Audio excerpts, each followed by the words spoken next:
want to share with you my journey trying to achieve guitar tone, great blues guitar tone. Matter of fact, trying to achieve the ultimate blues guitar tone, taking no prisoners, no exceptions, and not compromising. And I'll tell you about my journey. I think it took me a few years um, to kind of unpack everything that I was doing, critique everything I was doing about playing guitar, electric guitar. That we're talking about electric guitar today. Now I play acoustic guitar.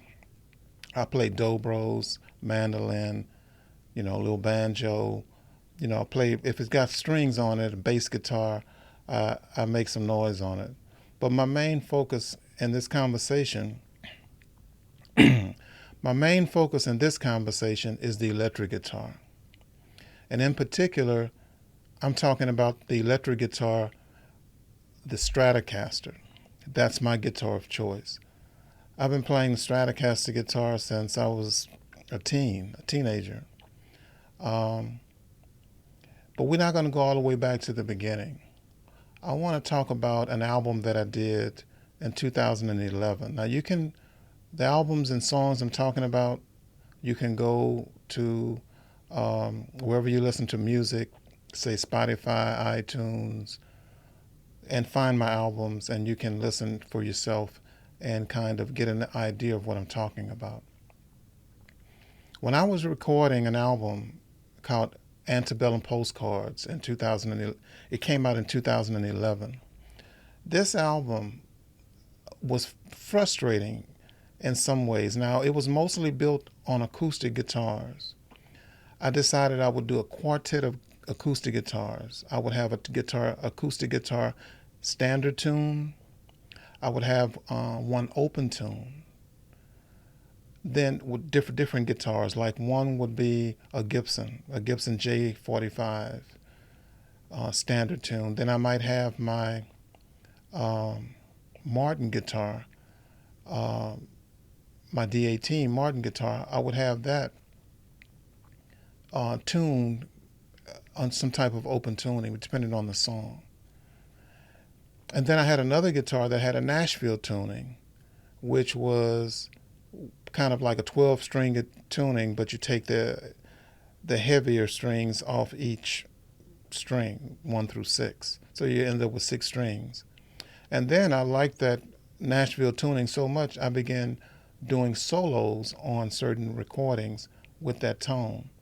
And one song in particular that you can look up that is have a very some people consider it an exotic sound, but it's like an old Spain, old Egyptian type of tone that I got. The album is called Antebellum Postcards, and on that album there's a song that I'm speaking of with the quartet of guitars, with the baritone guitar, the Nashville tune guitar, the standard tune guitar, and the open tune guitar, all kind of blending together to kind of make one guitar movement, panned across in a stereo spectrum from left to right. And a little dobro thrown in sometimes as well. And the song in particular that I'm thinking about is called Sketches of Treme. And Sketches of Treme became a well of a tune on our live shows when we toured across the world. People were always mesmerized by the tune, including myself. It's the kind of modal tuning that it's a modal tune, and the kind of tuning is kind of a modal tuning, and it's trance-like. When the band locks in, the drummer, when Jeff Mills, the late Danny Infante, when they locked in with this tune with me, it became hypnotic for the band as well as the audience. Now, the Nashville tuning I like so much because I could easily bend the strings and stuff when I'm playing it, flat picking it. And so I use the Nashville tuning to get the solos. But I'm here today to talk about the Stratocaster guitar. The Stratocaster guitar has been the guitar that I'm most photographed with, that I perform with the most. And the Stratocaster that I have, you might can see it behind me there. Let me see. That's my Stratocaster leaning up against the wall. It's an American-made Strat. It was a reissue Strat that I think Fender put that out in 1989, maybe 1990, around that time. I picked it up in Los Angeles. I bought it in Los Angeles around 1991, I believe it was. Late 1990, 1991. So it's from that period. It was the 40th anniversary reissue of the Stratocaster, and it has a little emblem on the head of it that signifies that it's a 40th anniversary edition, American made. And this is the Stratocaster I've been playing with, 1991. I'm not good with numbers, but I mean, we're talking over 30 years, 35 years almost, or something that I've been playing this one guitar. I only had it refretted one time. It got real bad and I had to have it refretted. Now, in other videos, I'm going to walk you through just about every aspect of my journey in getting great blues guitar tone, because it's one of the greatest mysteries of popular music, is how to get a great blues guitar tone. Now, some of it is in the fingers. Some of it is in the fingers of the beholder, but it seemed to be an easier thing to achieve back when I was a teenager. When I was growing up, getting good guitar tone was not that difficult. I mean, you had to know what you were doing. You needed the right equipment. But it wasn't as difficult as it is now. And that might sound, you might be wondering, well, why is that? So the problem now is that there's too many choices. The problem now is that there's all kinds of emulations. There's, albums and recordings being done in the box. And I'm saying all of that is fine. Progress is progress. But what made it easy to get the tones and things that we were getting, say back in the 70s, early 80s, you could just go into any pawn shop and pick up a 1959, 1961 Strat for a few $100s back in the early 70s or late 70s. It really was not that big of a deal, a Stratocaster guitar. So you could almost not go wrong. Guitars were still made in America. They still hadn't been outsourced to Mexico and other places, and to China and other places. So finding a pretty decent guitar was not an issue. But here's the magic part. Here's the magic. The magic is, a lot of times these guitars will still have pure nickel strings. And pure nickel strings, if you're not playing pure nickel strings, you're going to have a fight on your hands trying to get a great blues guitar tone. Because most of the 20th century, up until the mid-70s, really throughout the 60s, early 70s, and a lot of times this is the 60s and 70s is kind of when we think of great blues guitar tone. Everybody, you think of Jimi Hendrix, but you think of Freddie King, you think of, there's so many names. I mean, I could go down the list. But whoever your favorite guitar players and the albums that were made late 70s, late 60s, early 70s, up until around the 80s, a lot of these guitars were played with pure nickel strings. And pure nickel strings is one of the key ingredients. But for me, today I'm talking about how I achieve my sound as far as guitar picks. So that album that I was talking about,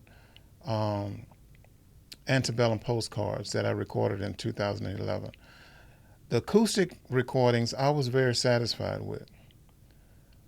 But when it came time to make my next album, I had another album that came out the following year called Bonafide, which really was I really had recorded a double album, but I just released the two albums separately. That's pretty much what happened, why those albums came out within 9 months of each other. in 2011 or 2012. But I decided that I wasn't going to make another record. I wasn't going to be satisfied with another recording, putting out another recording until I figured out what was happening with my tone because it was getting lost. And it was easier, a little easier to get it on tape when we actually were using tape and when we were using analog equipment.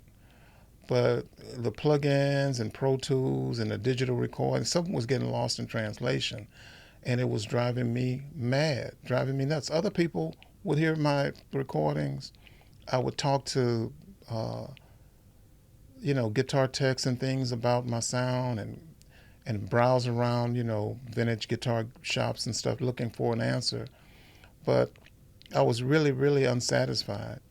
And I broke, and it took me 5 years before I'd released another album. And for me, that was a long time.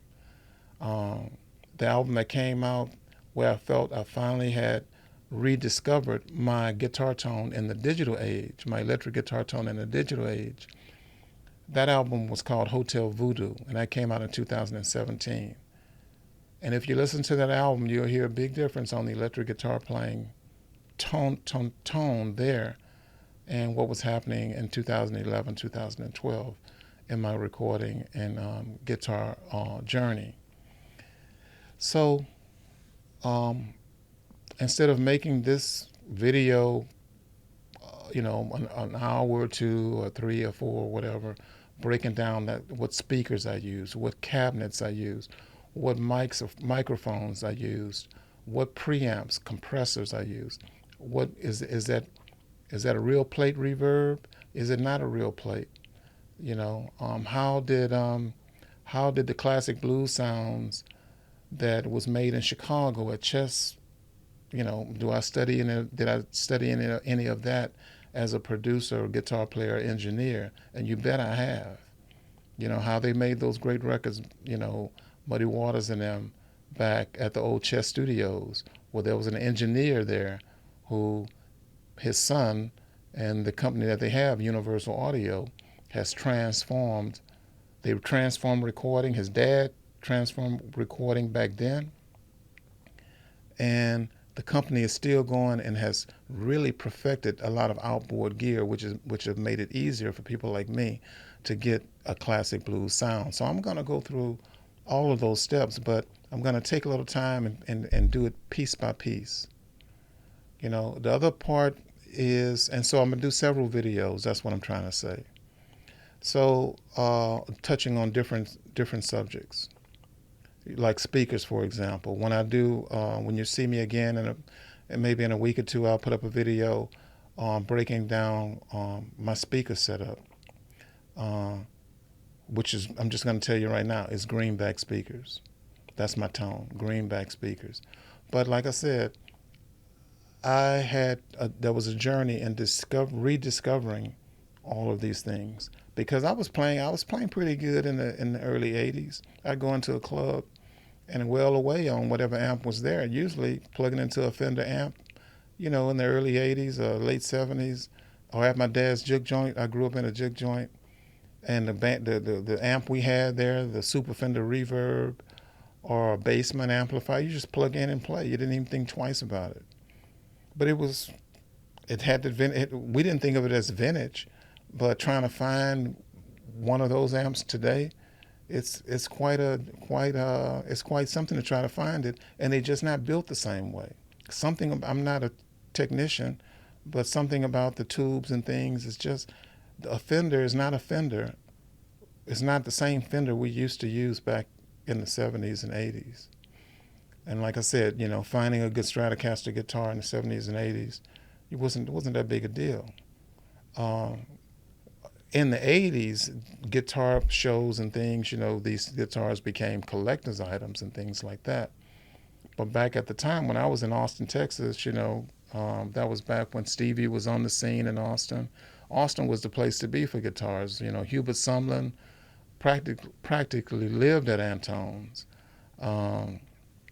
Buddy Guy would come through. This is before Buddy Guy had Damn Right I Got the Blues. I was out touring with Buddy Guy, on bills with Buddy Guy, John Lee Hooker, Carlos Santana, all the what you would consider, heavy guitar players. Albert Collins. I used to tour a lot and hang out with Albert Collins, and it just brings a smile to my face every time I think about Albert Collins, because he was amazing, an amazing Strat player. But his records didn't do him justice. You had to hear this man in a club, and hearing him at Antone's on Guadalupe, the old Antone's up there, back in the early '80s.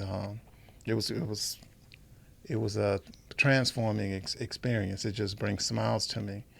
But and Albert King, playing with Albert, hanging out with Albert King, and all these people. These were fantastic guitars. So the things that I'm sharing with you about pure blues, getting great blues guitar tone.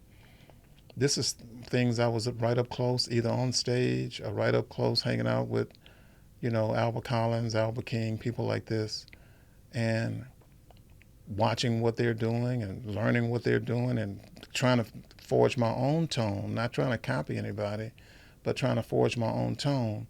So it's been quite a journey, and I'm pretty happy with where I'm at now.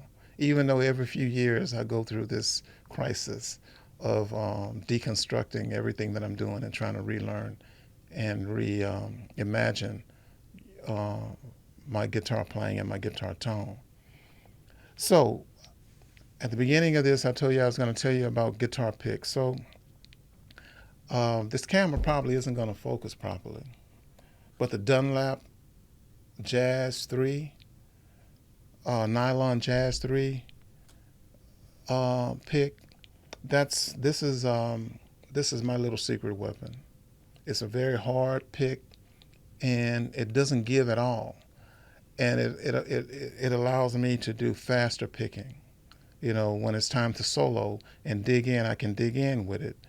And then when I'm chording or playing something, with some chords and a little beauty or something, in some little Curtis Mayfield type vibe or something like that, I'll use pick and my fingers.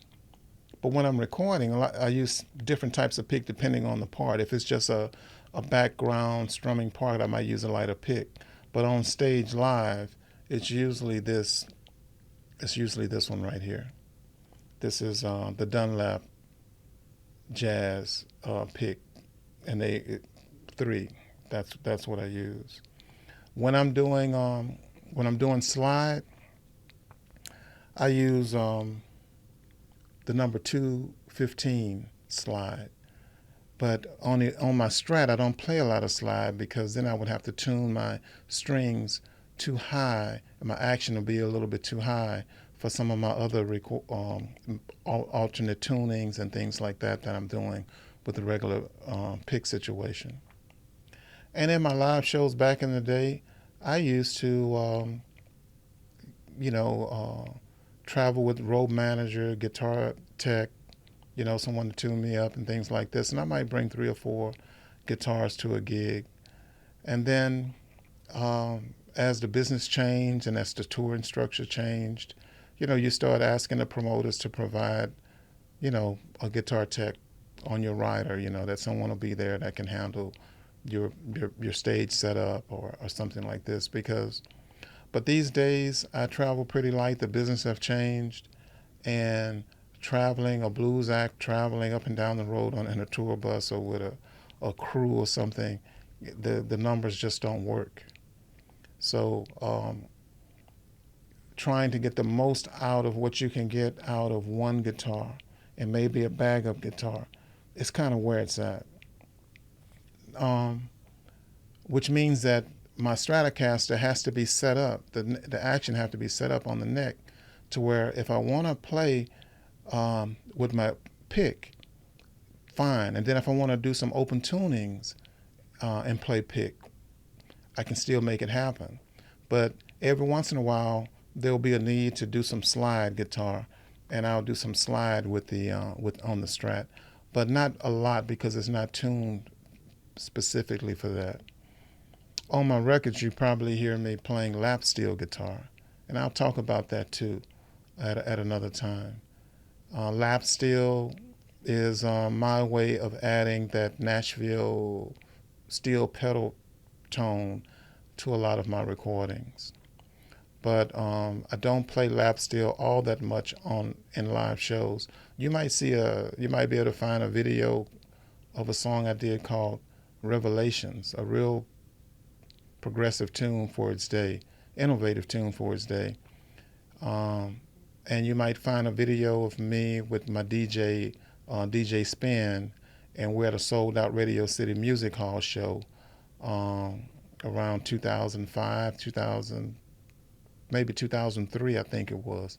2003 at a sold out Radio City Music Hall show, and I'm playing my lap steel. And there might be some other places you can find it online. But I'll talk about the lap steel because that's a very interesting axe to have as well. But today, here's the takeaway. The takeaway, there's a problem getting blues tone. So, and this goes for me and for everyone else, but the things that you should know if you want to achieve this, it starts, of course, with you as a player, your feel for the guitar and for the instrument, your talent starts with that. But then you're just making it hard on yourself if you're not using pure nickel strings to play the blues. If you're using like nickel-plated strings, all these other kinds of alloy strings, which is built more for heavy metal, they built more for a scooped sound, where you're scooping out the mids. You're using vintage 30 speakers in your cabinets that scoops out the mids. That's death to a blues guitarist. You want to bump in the mids, and so nickel-plated strings is going to give you this bright action, which pierces the ears. When all the mids are scooped out and you're a blues guitar player and you're trying to crank the amp up and get the tone, you're cranking the highs and you're cranking the lows, but you're not cranking the mids. It's like it's swooped. It's like this. The mids are here. The highs and lows are like this on a vintage 30 speaker. And you need just the opposite. What you need is this. You need your lows here, your highs here, and you need your mids to boost up in around the 220 hertz range. And that's where the power comes in. And so we talked about the pick today. I'm going to come back at you. We talked about the strings too, but we're going to get a little more in depth in the strings. And we're going to talk about the speakers. We're going to talk about the microphones, the cabinets, like I said, the preamps, the compressors, the reverb, the delays, the effects. So I'm going to walk you through it. So hope you enjoyed this. I'm Chris Thomas King, if you haven't already figured that out. And I'm talking here not as the blues. I do two things on this channel. I come on this channel sometimes, or at least most times, and talk about my book, The Blues, The Authentic Narrative of My Music and Culture, which talks about the history of the blues culturally, the social science around it, how the music developed and how it originated in Louisiana and, then made its way to Chicago and came back down to Mississippi. So you hear me talking there, that's a nonprofit organization called the Blues Origin Institute, of which I'm the founder and the president. So I usually talk about the history of New Orleans and voodoo and things like this. But I've been getting some messages saying that, why don't you talk about your guitar tone? How do you get that great blues guitar tone, that classic blues guitar tone? How do you achieve that? And so I get those kinds of comments a lot. And so I'm trying to answer some of those questions. So that's what I'm doing here today. And so you'll find a little bit of history about my book on this channel. But you're going to start hearing more about me talking about my guitar playing and how I achieve it. I think a lot of people out there will be interested in that. And so I want to answer your questions and try to walk you through how I came from a place where I was very dissatisfied to where I'm very, very happy with what's happening now on the new recordings that I'm doing right now as we speak. Stay tuned. Since you lost that loving feeling, find me wherever the cold wind